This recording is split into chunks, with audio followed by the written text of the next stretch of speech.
नमस्कार, मैं रणधीर आप सबका परिवर्तन मैथमेटिक्स के यूट्यूब चैनल पे स्वागत करता हूं। तो चलिए शुरू करते हैं आज का क्लास। आज के क्लास में रेशियो और प्रतिशत के काफ़ी बेहतरीन क्वेश्चन हैं और लेटेस्ट एग्जाम के एसएससी का जो लेटेस्ट एग्जाम हुआ था सीजीएल वाला क्वेश्चन है। सीजीएल जो एक हफ्ते पहले आंसर की आया है। तो आप देखिए, लेटेस्ट क्वेश्चन बनाने का मज़ा ही कुछ और होता है और सारे क्वेश्चन मैं धीरे धीरे करके आपको पार्ट बाई पार्ट पढ़ा दूंगा। तो देखिए, और ये सब क्वेश्चन काफ़ी अच्छा है। ए बी सी एक निश्चित राशि को आपस में बांटते हैं। देखिए, ए बी सी तीन लोग हैं, एक राशि को बांटते हैं और उनका उनके उनके साथ राशियों का औसत कितना है? 4,520 है। फिर कह रहे हैं ए का शेयर बी के हिस्से का 10.2/3% अधिक है। अब देखिए, ये चीज़ को आप देखिए, यहाँ से आप क्वेश्चन को तैयार रेडी कर सकते हैं। क्या ये बोल रहा है? जो ए का हिस्सा है, जो ए का हिस्सा है वो बी के हिस्से से कितना परसेंट अधिक है? लिखा है, देखिए यहाँ लिख दे रहे हैं। और लिखा क्या है? यहाँ पे लिख रहे हैं कि 10.2/3%। तो 10.2/3% का मतलब 32। इसको देखिए, अगर हम बोले कि 10.2/3% अधिक है, इसका मतलब ये है कि कितना इसको लिख सकते हैं? अगर हम इसका फ्रैक्शन वैल्यू लिखे तो 32/6, 10×3 और 32, तो 32/3 होगा। और परसेंट हटेगा तो नीचे 100 आ जाएगा। तो अगर हम इसको लिखें तो 4 से ये 8 बार में, 4 से ये 25 बार में, तो 25×3 = 75। तो हम बोलेंगे 8/75। और ये वृद्धि हो रहा है तो प्लस। इसका मतलब ये है कि कौन ज़्यादा है? ए का शेयर बी के हिस्से से ज़्यादा है, तो ए ज़्यादा है। तो इसका मतलब बी अगर 75 होगा तो 75 से ये 8 ज़्यादा होगा। तो 75 में 8 जोड़ेंगे तो ये 83 हो जाएगा। तो कहें ए और बी का ये अनुपात आ जाएगा। ठीक है, ये ए और बी का आ गया। तो कह रहा है ए का हिस्सा बी के हिस्से से इतना अधिक है और सी के हिस्से से इतना 33.1/3%। तो ये तो रटा रटाया रहता है कि 33.1/3% क्या है? कम है। तो इसका मतलब ये 1/3 आएगा फ्रैक्शन वैल्यू और ये कम है। इसका अब ध्यान दीजिएगा, ए के बारे में बोल रहा है कि ए जो है बी के हिस्से से 10.2/3% अधिक है। ए बी से अधिक है लेकिन सी के हिस्से से कम है। इसका मतलब ए के बारे में ही बोला जा रहा है। ए के बारे में ही बोला जा रहा है कि ए जो है ना वो सी से कितना कम है? 1/3। इसका मतलब सी 3 होगा तो ये 1 कम होगा तो ये 2 होगा। इसका मतलब ए और सी का रेशियो कितना आ गया? 2:3 आ गया। तो इस चीज़ को समझिए कि ए जो है ना बी से ज़्यादा था लेकिन ए जो है सी से कम था, और कितना कितना वो लिखा हुआ है। अब अगर हम लोग बनाएं तो आप देख रहे होंगे यहाँ पे आपको पहले तो इसको बैलेंस करना होगा। यहाँ ए, इसका यहाँ पे ए 83 है और यहाँ पे ए 2 है। तो हम कहेंगे इसमें आप 2 से गुना कर लीजिए, उसमें 83। ये कोई बड़ा बात नहीं होता, ये काफ़ी आसान है कि ये हो जाएगा। तो अगर हम देखें कि मेरा ए बी सी का रेशियो क्या आएगा, ए बी और सी का रेशियो क्या आएगा, तो अगर आप देखेंगे इसको डबल करेंगे तो कितना हो जाएगा? 80 का डबल 160 और 3 का डबल 6, तो 166 हो जाएगा। ये हो जाएगा कि नहीं? अनुपात। अच्छा, 75 का डबल, ये 2 से इसमें भी गुना होगा तो 75 का डबल कितना हो जाएगा? 150। तो ये तो 150 हो जाएगा। उसके बाद आप देखेंगे कि सी, तो सी का देखेंगे कितना होगा? 83 को 3 से गुना कीजिए तो 3×3 = 9, 3×3 = 9 और 8×3 = 24। इसका मतलब ये 249 हो जाएगा। कितना हो जाएगा? 249। और कह रहा था, आप ध्यान दीजिएगा, ऊपर में लिखा था उसके साथ रेशियो औसत दिया है इतना, तो इनका औसत क्या होगा? तो आप जान रहे हैं, अगर हम यहाँ पे अनुपात हटा दें, अनुपात हटा दें यहाँ का, अगर हम यहाँ से ये अनुपात हटा दे रहे हैं, ये 249 है, इसको मिटा के फिर से लिख दे रहे हैं 249। ये कितना आया था? 249 आया था। अनुपात हटा देंगे तो यहाँ हम आराम से x बैठा सकते हैं, बिना x बैठाए भी बना सकते थे, पर आपको ज़्यादा समझ में आएगा इसीलिए लिख दे रहे हैं कि यहाँ पे अनुपात हटाएंगे तो x आएगा। और रेशियो आपको औसत दिया हुआ है, तो आप देखेंगे कि औसत क्या होता है, तो हम बोलेंगे राशियों का योग बटा में राशियों की संख्या। तो अगर आप इन तीनों को जोड़ेंगे ना, तो इन तीनों को अगर आप जोड़ेंगे तो कितना आ जाएगा? 9 × 6 = 15, 9 × 6 = 15 का 5 हाथ में 1, 4 6 4 10 और 1 11 का 1 हाथ में 1, 2, ठीक नहीं, गड़बड़ लिखे हैं, फिर से जोड़ ले रहे हैं हम लोग। क्या होगा? यहाँ जोड़ा जाए तो 9 और 6 = 15, तो ये तो ठीक था, 5 होगा हाथ में 1, और ये 4 है, 5 4 9, 9 6 15 और 1 16 का 6 हाथ में 1, 2 1 3 1 4 और 1 5, तो ये 565 x आएगा। और अगर औसत निकालना है तो योग में 3 से भाग लगाएंगे क्योंकि 3 ठो है, और इसका औसत कितना दिया है? तो आप देखेंगे इसका औसत दिया है 4527 20, ये औसत दिया है। औसत क्या होता है? राशियों का योग बटा में राशियों की संख्या। तो ऊपर में तीनों को जोड़ के रखे हैं, नीचे 3 से भाग लगाएंगे तो औसत निकलेगा। और आप देखेंगे कि इससे ये कितना बार में कट जा रहा है? 8 बार में कट जाएगा। तो 8 बार में कटेगा तो 8 3 24, तो x का वैल्यू कितना आ जाएगा? 24 आ जाएगा। और जब x का वैल्यू 24 आ गया तो आपको मांगा क्या है? आप ध्यान दीजिए, आपको क्वेश्चन में क्या मांगा है? आपको क्वेश्चन में क्या मांगा है? b का वैल्यू। क्या b का हिस्सा ही तो मांगा है? तो b का हिस्सा है 150x और x का वैल्यू कितना है? 24। तो कहेंगे 150 गुना 24। क्या कहेंगे? 150 गुना 24। तो 150 गुना 24 आपका कितना आ जाएगा? 15 चौके 60 का जीरो, हाथ में 6 और 15 दूनी 30 और 6 36, तो 360 और कितना जीरो और पड़ जाएगा? एक जीरो और पड़ जाएगा। इसका मतलब इसका आंसर क्या आएगा? 3600, बी नंबर ऑप्शन। कितना आएगा? 3600, बी नंबर ऑप्शन। तो देखिए काफ़ी बेहतरीन सवाल था ये। तो आप देख रहे होंगे कि कितना आपको अच्छा सवाल है, और इसका सबसे बेस्ट मेथड हम आपको बता रहे हैं कि ये सबसे बेस्ट मेथड होगा आपको बनाने का। इससे अच्छा तरीके से ये नहीं बनेगा। आप देखिए इसको, ये 2 नंबर देखा जाए। अब ये वाला क्वेश्चन देखिए, ये क्वेश्चन में क्या बोल रहा है? ए की आय बी की आय से 30% कम है। अब देखिए इसको भी बना के आपको दिखा रहे हैं कि इसमें कैसे क्या कीजिएगा। 30% कम है, ध्यान दीजिए यहाँ पे, और बी का आय सी का आय से इतना। अच्छा, कैसे भी बना लीजिएगा, ए का जो आय है वो बी से 30% कम है, तो फ्रैक्शन निकालिए। चाहे आप ये भी बोल सकते हैं कि बी को 100 मानेंगे तो ये 30 कम है तो ये 70 होगा। तो जो यहाँ रेशियो आएगा ए और बी का कितना आ जाएगा? 7 और 10 का। कैसे भी कर लीजिएगा, बटा भी कीजिएगा तो 10 पे 3 कम होगा तो 10 पे 3 कम होगा तो 7। आप फ्रैक्शन तोड़िए चाहे नहीं, ईजी चीज़ों में फ्रैक्शन जरूरी नहीं तोड़ना, आप नहीं भी तोड़ के बना सकते हैं। अच्छा, अब देखिए, अब कर रहा है क्या कि b का आय c की आय से कितना अधिक है?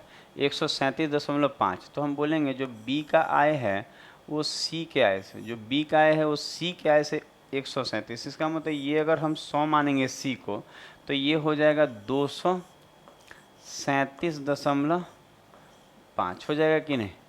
इसका रेशियो इतना आ जाएगा बी और सी का रेशियो। और उसके बाद बोला ए और बी के आय का अंतर दिया है और सी का मांग रहा है। तो देखिए कुछ करना ज़्यादा इसमें है नहीं, आप पहले तो इसको न्यूट्रल कर लीजिए कि ये पॉइंट हटेगा नीचे 10 और ये 10 उधर जाके इस पे 0 आ जाएगा। अच्छा, अगर हम काटे तो सबसे पहले किससे काट लिया जाए? अगर हम 5 से काटते हैं तो 5 चौके 20, 5 सत्ते 35, 50 25। अच्छा, 5 से ये काटे तो 5 दूनी 10, 200। अच्छा, अब 25 से काटा जाए तो ये 25 से कितना बार में कट जाएगा? 25 अट्ठे 200 होता है ना, और ये कितना चल चुका? 16, 17 18 19 बार में कट जाएगा। तो ये 19 बार में, तो ये कितना रेशियो आ गया? आप देख पा रहे होंगे कि ये रेशियो 19-18 का आ गया। तो अब आप देख रहे हैं कि b यहाँ 10 आया है और b यहाँ 19। इसका मतलब इसमें 10 से गुना होगा और इसमें 19 से। इसको नॉर्मल करने के लिए, नॉर्मल मतलब मिडिल टर्म इक्वल करना पड़ता है। तो 19 सत्ते कितना होता है? अगर हम गुना करें तो दोनों में 19 सत्ते, इसका मतलब हम यहाँ से a बी और सी का हम रेशियो आराम से निकाल सकते हैं। तो हम बोले ए कितना होगा? 19 सत्ते 133, ये 133 हो जाएगा अनुपात। अच्छा, बी का वैल्यू 190 हो जाएगा, और सी का बात किया जाए तो 10 गुना 8 80। सी का वैल्यू कितना आ जाएगा? 80। तो आप इसको देखिए। अच्छा, अब क्या बोल रहा है? अब देखिए, अब बोल रहा है ए की आय बी की आय से 200 कितना है? 28,500 कम है। अच्छा, ए का आय बी की आय से ना, ए की आय बी की आय से इतना रुपए कम है। तो देखिए ए का आय जो है बी की आय से, मतलब इससे ये कितना कम है? अगर हम लोग देखें कि इससे ये कितना कम है तो 7 अगर इसको देंगे तो 40 हो जाएगा ना, तो 57 कम है, 57 यूनिट कम है। ध्यान दीजिए, इधर लिख दे रहे हैं कि 57 यूनिट कम है। और आपको दिखा कितना कम रहा है? दिखा रहा है आपको कम कितना? 28500 है। 57 यूनिट कम है और यहाँ कितना दिखा रहा है? 28500। तो अगर हम एक का वैल्यू निकालें, एक का वैल्यू यहाँ से निकालते हैं तो एक का वैल्यू कितना आएगा? तो इसको 57 से काटना पड़ेगा। 7 5 कितना होता है? 7 5 12। यहाँ नीचे लिख दे रहे हैं 28500 और ये 57 से लगाना है। ठीक है, एक यूनिट निकालेंगे तब तो हमको सी का वैल्यू निकलेगा। तो अगर हम 1 यूनिट निकालेंगे तो किसको काटा जाएगा तो कितना बार में कटेगा? अगर काटे तो 3 से कट रहा है ना, पहले 3 ही से काट लेते हैं। तो 3 से काटेंगे तो ये कितना बार में कटेगा? 3 एकम 3 और 2 27 ना, तो 3 नवा 27, 19 से, हाँ 19 3 57 भी होता है। और 3 से इसको काटेंगे तो ये कितना बार में? तो 3 से कटेगा, 3 से 9 27, 3 से ये 3 पंजे 15, 0 0, और 19 से काटेंगे तो 19 पंजे 85। इसका मतलब 1 का मतलब 500 आ गया। 1 का मतलब कितना आ गया? 500। तो 1 का वैल्यू अगर 500 आ गया तो आपको मांग कितने का रहा है? वो 5 बार में कट जाता है। यहाँ से भी 57 से ये 5 बार में कट जा रहा है ना। इसको डायरेक्ट भी काट लीजिएगा, ऐसे नहीं दिखा तो हम आपको पूरा काट दिए। चाहे आप इसको डायरेक्ट ही कह सकते हैं कि ये 5 से कट रहा है, 500 हो जाएगा। देखिए इसको हम लिखें, ध्यान नहीं दिए, नहीं तो उसको उसी वक्त काट लेते तो और अच्छा रहता। हम बोल सकते हैं 1 का वैल्यू कितना आएगा, तो ये इससे 5 बार में कटेगा तो ये 500 हो जाएगा। तो 1 का वैल्यू 500 है, 1 का वैल्यू 500 है, तो 80 का वैल्यू मांग रहा है, क्योंकि सी का वैल्यू मांग रहा है। तो बोलेंगे सी कितना हो जाएगा, तो हम बोलेंगे 80 गुना 500, 80 गुना 500 तो कितना आ जाएगा? 8 पंजे 40, और कितना जीरो? 3 जीरो, और तो ये 40,000 नहीं हो जाएगा? तो हमारा आंसर जो होगा वो कितना हो जाएगा? 40,000। सी का वैल्यू कितना होगा? 40,000। तो इसको आप एक बार देख लीजिए।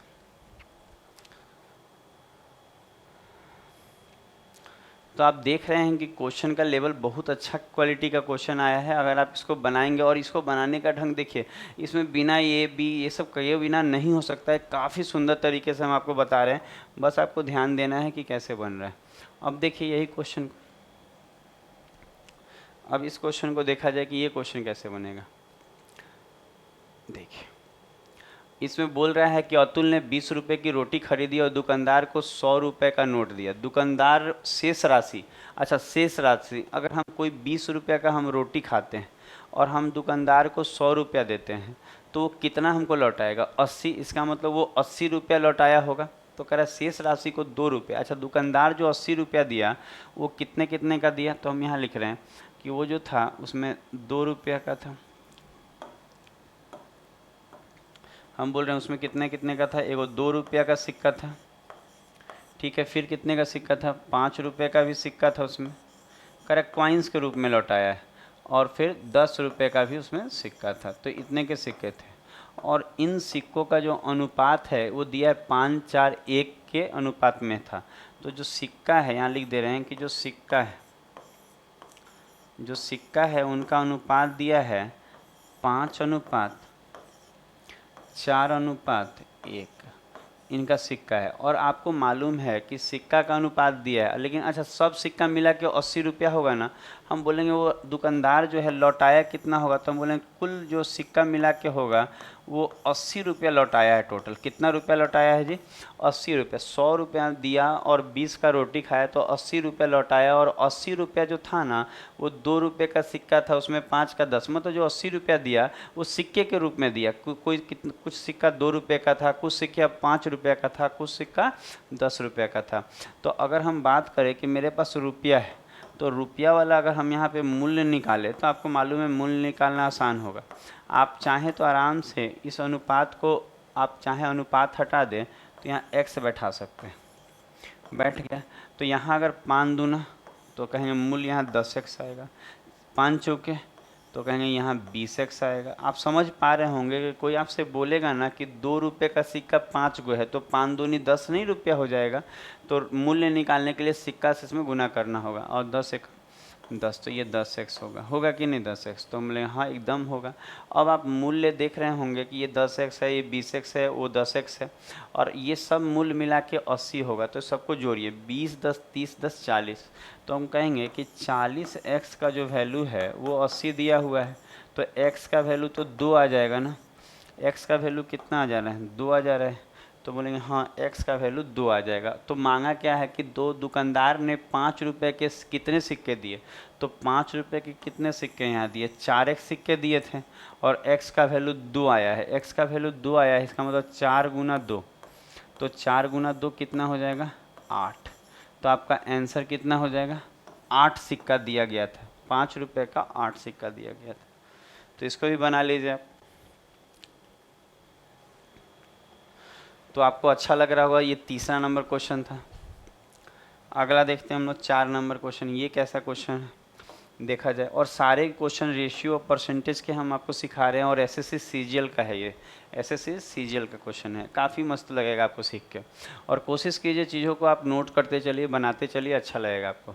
लिखा है यदि एक आयत की लंबाई, लिखा है यदि एक आयत की लंबाई को 3 गुना बढ़ाया जाए, इसका मतलब देखिए आयत क्या होता है आपको मालूम है, रेक्टेंगल होता है। तो रेक्टेंगल का जो लेंथ है, आयत की जो लंबाई है, यहाँ लेंथ के लिए एल लिख दे रहे हैं, ठीक है। तो इसकी लंबाई को 3 गुना बढ़ाने का मतलब है कि पहले 1 था तो अब कितना हो जाएगा, 3 हो जाएगा। ये पहले का है, ये पहले का है, और ये अभी का, वर्तमान का, वर्तमान का, ठीक है। तो हम बोलेंगे लेंथ 1 3 3 गुना, उसके बाद कर चौड़ाई को आधा कर दिया जाए, तो चौड़ाई को ब्रेथ का बी लिख ले रहे हैं, और आधा करने का मतलब पहले 2 था तो अब 1 हो जाएगा। आधा करने का मतलब अब देखिए यहाँ 1 लीजिएगा तो यहाँ 1/2 लेना होगा, तो उससे अच्छा है आप इसी को 2 ले लीजिए, उसको 1 ले लीजिएगा। तो चौड़ाई जो है पहले जितना था उसका आधा हो गया। तो बोल रहा है उसके क्षेत्रफल न क्या लिखा है, तो दिए गए आयत के क्षेत्रफल का नए आयतन के क्षेत्रफल से अनुपात, आयत के, देखिए इसका मतलब ये है कि अनुपात मांगा है। तो अनुपात अगर आप ध्यान दीजिएगा एरिया का, किसका अनुपात मांगा, क्षेत्रफल, एरिया। तो एरिया जो आयत का एरिया होता है लेंथ इंटू ब्रेथ, तो पहले लेंथ 1 था, पहले लेंथ कितना था, 1 था, और पहले जो ब्रेथ था, चौड़ाई था 2 था। तो आयत का एरिया जो होता है लेंथ इंटू ब्रेथ होता है, लंबाई गुने चौड़ाई, तो 2 एकम 2, तो यहाँ तो 2 आ जाएगा। और यहाँ कितना आएगा, ये 3 था पहले, अब 1 हो गया, तो 3 एकम 3। तो हम कहेंगे जो इनका एरिया का अनुपात होगा वो कितना आ जाएगा, 2:3 आ जाएगा। पहले का और वर्तमान का लिखा हुआ क्या है आप देखिए, आप पढ़िएगा क्या मांग रहा है। तो दिए गए आयतन के क्षेत्रफल का नए आयतन के क्षेत्रफल से अनुपात। तो देखिए पहले 2 3 ही रखिएगा, मतलब पहले का और वर्तमान का, देखिए लिखा है क्षेत्रफल का नए आयतन का अनुपात, तो कहेंगे 2:3। इसका ऑप्शन कितना हो जाएगा, बी, 2:3। 3:2 मत मारिएगा, 2:3 होगा। तो हम लोग आगे बढ़ सकते हैं, तो समझिएगा। अगला क्वेश्चन देखा जाए क्या लिखा है, लिखे देखिए लिखा है क्या कि राधा अपनी आय का 25% बचाती है। तो देखिए ये आय व्यय वाला क्वेश्चन हम आपको एक वीडियो भी बनाए हुए हैं जिसमें हम आय व्यय पे पूरा चर्चा किए हुए हैं परसेंटेज में, तो आप ज़रूर उस वीडियो को देखिएगा, फ़ायदा करेगा। जैसे कि हम जानते हैं कि जो इनकम होता है, आय जो होता है वो एक्सपेंडिचर और सेविंग के योग के बराबर होता है। ये सिखाए थे, इनकम आई इनकम के लिए ई, व्यय खर्च के लिए ई लिखे हुए हैं, और आपको मालूम है सेविंग के लिए एस लिखे हैं, आप इसको समझ लीजिएगा। तो देखिए आप ध्यान दीजिएगा क्या बोला है, कह रहा है राधा अपनी आय का 25% बचाती है। इसका मतलब इनकम उसका अगर 100 होगा तो बचाई कितना होगी, 25, सेविंग कितना होगा, 25। तो सेविंग अगर 25 है तो 100 में 25 सेव करती है, तो इसका मतलब खर्च कितना करती है, 75। एक्सपेंडिचर कितना है, खर्च को एक्सपेंडिचर ई बोलते हैं, इसको खर्च बोलते हैं एक्सपेंडिचर, तो ये 75 होगा। तो हम कह सकते हैं इसमें क्या, देखिए इसमें समझना ये है कि ये अगर 100 होगा तो ये 75 होगा और वो 25 होगा, इसमें तो कोई दिक्कत नहीं है। आप चाहें तो ये साइन ना भी रखें तो चलेगा, ये साइन ना भी रखें तो चलेगा। आप समझिएगा कि इनकम 100 है, इनकम 100 है, एक्सपेंडिचर कितना हो गया, 75 हो गया, और सेविंग 25। बस हम इसलिए यहाँ साइन लगा दिए ना कि आपको बुझाए कि इन दोनों को जोड़ के ये आता है। अब देखिए यहाँ पे क्या बोल रहे हैं, अब कह रहा है क्या कि और उसकी आय कितना बढ़ गई, 29%। तो अच्छा 100 का अगर हम 29% बढ़ाएंगे, 100 में कितना परसेंट बढ़ाएंगे, 29%, तो कितना बढ़ेगा, तो 100 का 29, तो 29 बढ़ जाएगा, तो 29 यहाँ बढ़ जाएगा, प्लस 29 का मतलब यहाँ 29 बढ़ जाएगा। आप चाहें तो ये भी बोल सकते हैं कि 129 हो जाएगा, पर उसका काम नहीं, 29 बढ़ जाएगा बहुत है, यहाँ उसका काम ही नहीं है। तो फिर बोल रहा है और एक, अच्छा आय इतना बढ़ जाएगा, एक लाइन ये छूटा हुआ है कि व्यय कितना कम हो जाएगा, 20। अच्छा व्यय में 20% की वृद्धि होगी। अच्छा व्यय का मतलब खर्च, अच्छा खर्च अगर 20% बढ़ेगा तो 75 का 20% कितना होता है, अगर हम बोले कि 75 का 20% कितना होगा, तो 75 का 10% 7.5, तो 7.5 का डबल कितना हो जाएगा, 15। तो हम बोलेंगे ये 15 आएगा। अच्छा, अगर ये 15 आएगा तो इसका मतलब ये 15 आने का मतलब 15 बढ़ा होगा, 20% बढ़ने का मतलब है 15 बढ़ा होगा, तो ये 29 है, ध्यान दीजिएगा ये 29 है और ये 15 है, तो पक्का ये 9 और 5 ये 14 होगा। 14 होगा कि नहीं सेविंग, कैसे आपको मालूम है, इन दोनों का हम कहेंगे इसका मतलब सेविंग 14 बढ़ा है। सेविंग कितना बढ़ा है, 14 बढ़ा है, तब तो 15 और 14 को जोड़ के 29 आएगा। और इसका हम बोले भी हैं, वीडियो बनाए हैं, इसका मतलब ये है कि सेविंग 14 बढ़ा है।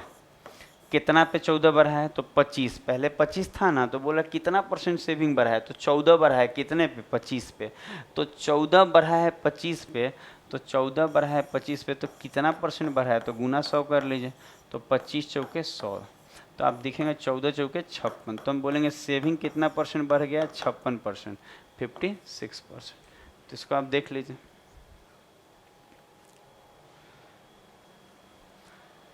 तो आज का क्लास हम लोग यहीं समाप्त करेंगे। कमेंट करके ज़रूर बताइए कि आपको ये वीडियो कैसा लगा, और हमारे वीडियो को ज़रूर अपने दोस्तों के ग्रुप में शेयर कीजिए। अपने दोस्तों को बताइए कि इस चैनल से अगर आप पढ़िएगा तो आपको काफ़ी बेनिफिट मिलेगा।